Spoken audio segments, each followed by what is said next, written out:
जय हिंद फ्रेंड। हम बात करने वाले हैं क्लास 12 में साहित्यिक परिचय किनका देखेंगे तो आचार्य हजारी प्रसाद द्विवेदी जी का। हम 3 लोगों का देख चुके हैं। तो इसी तरीके से आप जिनका याद किए हैं उनका हम यदि रख रहे हैं तो आप उन्हें एक बार देखेंगे तो कई चीज़ें और भी एक्स्ट्रा मिल सकती हैं, या फिर अगर उतनी ही चीज़ें मिलेंगी तो एक बार रिवीजन हो जाएगा। 5 मिनट में आपका पूरा जीवन परिचय हम बता देते हैं, तो आप लोग ध्यान से देखिएगा। चलिए हम स्टार्ट करते हैं आचार्य हजारी प्रसाद द्विवेदी जी के जीवन परिचय से। इनका जन्म 1907 ईस्वी में बलिया जिले के दुबे का छपरा नामक गांव में हुआ था। इनके पिता का नाम अनमोल द्विवेदी था। इनकी प्रतिभा का विशेष विकास विश्वविख्यात संस्था शांति निकेतन में हुआ। वहां यह 11 वर्ष तक हिंदी भवन के निदेशक के रूप में कार्य करते रहे और सन 1949 ईस्वी में लखनऊ विश्वविद्यालय ने इन्हें डिग्री जो थी इनकी डी लिट की उपाधि से तथा 1957 ईस्वी में इन्हें भारत सरकार ने पद्म विभूषण यानी पद्म भूषण की उपाधि से सम्मानित किया, विभूषित किया। इन्होंने काशी हिंदू विश्वविद्यालय और पंजाब विश्वविद्यालय में हिंदी विभाग के अध्यक्ष पद पर कार्य किए। उत्तर प्रदेश सरकार की हिंदी ग्रंथ अकादमी में अध्यक्ष रहे।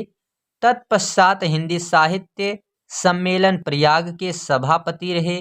हजारी प्रसाद द्विवेदी हिंदी साहित्य के प्रख्यात निबंधकार, इतिहास लेखक, अन्वेषक, आलोचक, संपादक तथा उपन्यासकार के अतिरिक्त इन्हें हम लोग जानते हैं कि कुशल वक्ता और सफल अध्यापक भी थे।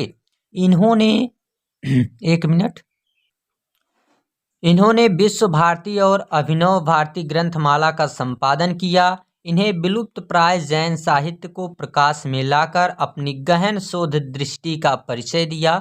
द्विवेदी जी की साहित्यिक सेवा को डी लिट पद्म विभूषण और मंगला प्रसाद पारितोषक से सम्मानित किया गया था, जो अभी ऊपर हम देख चुके हैं।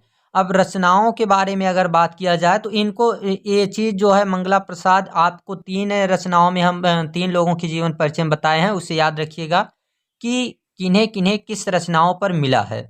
अब इनकी कुछ रचनाओं के बारे में बात कर लेते हैं। तो इनकी कुछ रचनाएं इस प्रकार हैं, आप देखिएगा।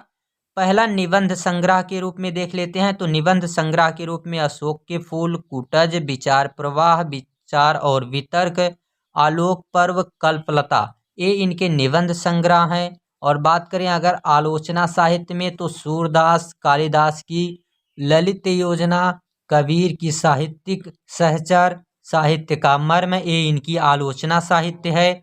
बात करें इतिहास में तो हिंदी साहित्य की भूमिका, हिंदी साहित्य का आदिकाल, हिंदी साहित्य, ये इनके इतिहास मतलब नाम की एक हेडिंग डाल के जिनमें मतलब पुरानी बातों के बारे में इनको चर्चा किया है इन्होंने।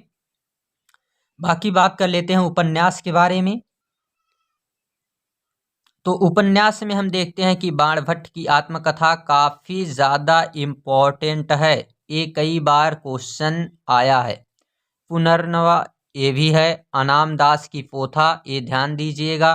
फिर संपादन के रूप में तो नाथ सिद्धों की बनिया, संक्षिप्त पृथ्वीराज रासो, संदेश राजक, ये कुछ इनकी रचनाएं थी जिनके बारे में हमने देखा, इनका जीवन परिचय और इनकी रचनाओं के बारे में।